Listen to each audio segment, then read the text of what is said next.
On le sait, hein, la crise sanitaire a renforcé et favorisé un regain d'intérêt pour la vie à la campagne. Bonjour Laurent. Bonjour David.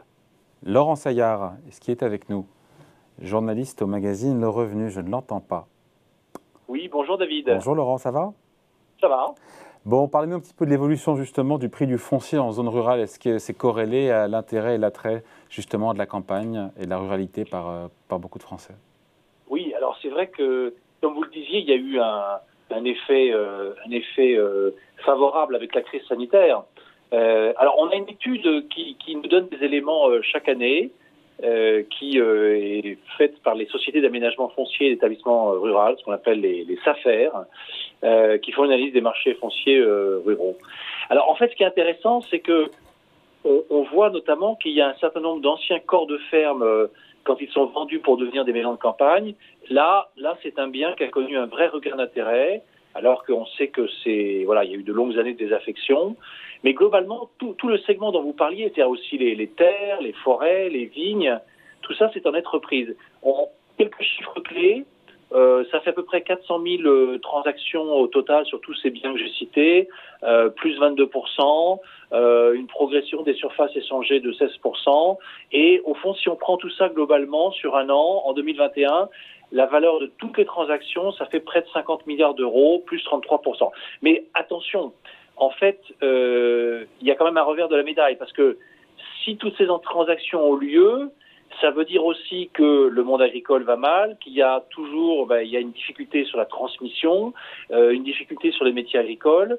Et donc, ça nous rappelle que, et la guerre en Ukraine nous le rappelle tous les jours, il faut aussi sécuriser le foncier agricole qui produit l'alimentation, garantir notre indépendance, la souveraineté Évidemment. Alimentaire.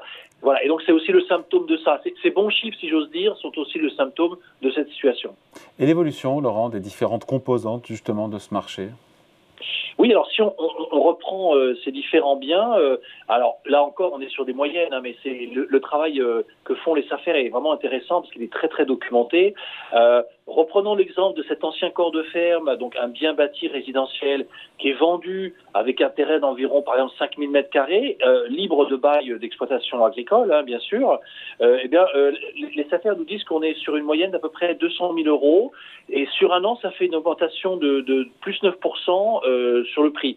Donc ça veut dire qu'il y a bien une dynamique qu'on avait vue dès la fin du premier confinement qui se confirme.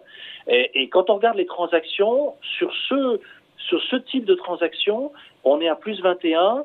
Et je vous rappelle, David, l'immobilier ancien, c'est du plus 12. Donc vous voyez, donc ça veut dire qu'il se passe vraiment quand même quelque chose sur ce segment-là.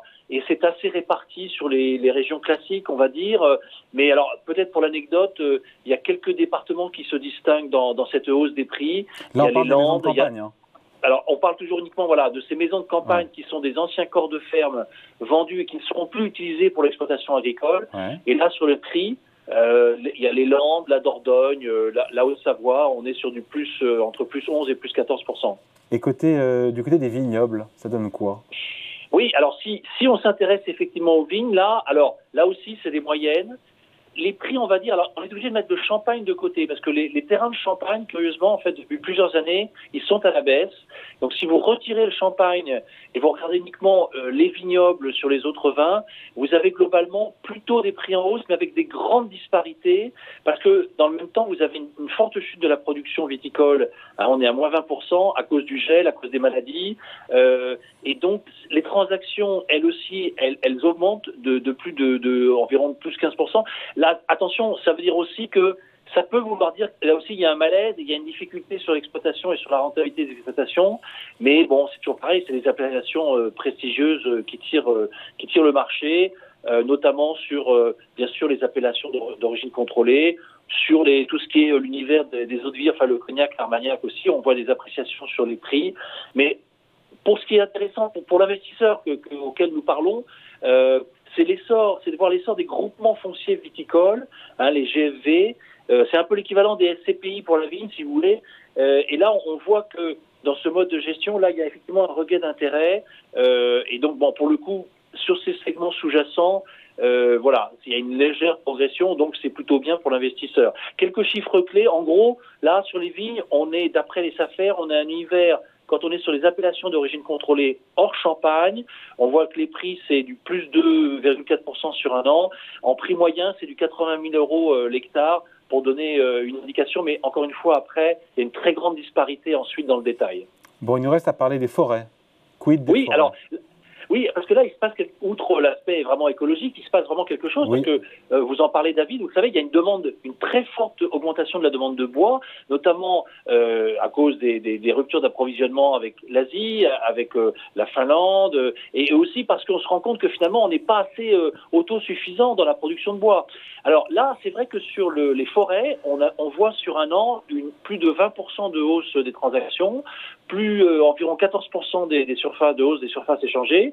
La demande est multiple, hein, c'est le bois pour les logements, le bois de chauffage, le bois pour la grande distribution, et puis l'intérêt aussi des particuliers d'acquérir des parcelles. Alors, on voit le prix moyen qui lui augmente. C'est-à-dire qu'en gros, les SAFER nous disent on est sur un an à plus 2,8%, on est à 4 400 euros l'hectare. Alors attention, encore une fois, c'est une moyenne, il y a une très très grande disparité parce que on va de 700 euros à 13 300 euros l'hectare, hein. Ça dépend des biens, des régions.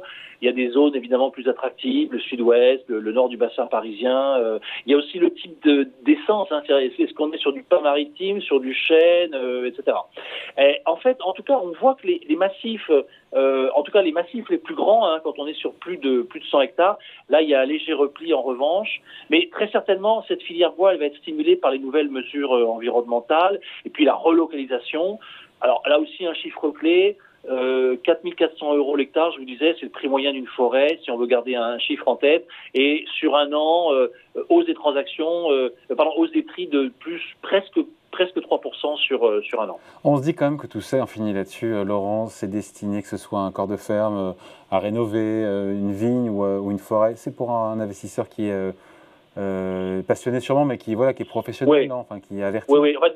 En tout cas, un investisseur très averti. Quand on parlait du corps de ferme, il faut tout de même pas oublier que si on est sur un prix moyen de 200 000 euros, derrière, il peut y avoir 200 ou 300 000 euros de remise en état de rénovation et d'adaptation pour en faire ce qui va être une maison de campagne.